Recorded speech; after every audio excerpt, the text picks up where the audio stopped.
La función ohm.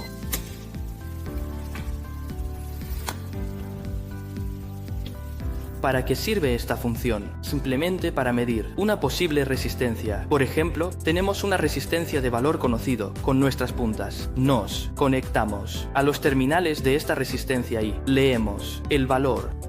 ¿Qué podemos hacer? Presionar el botón MOD y cambiar el tipo de medida.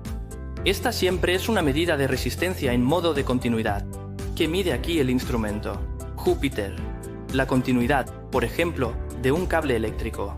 Si el cable está interrumpido, no habrá continuidad y por lo tanto, el instrumento les mostrará el clásico VIP o les mostrará el valor de la resistencia.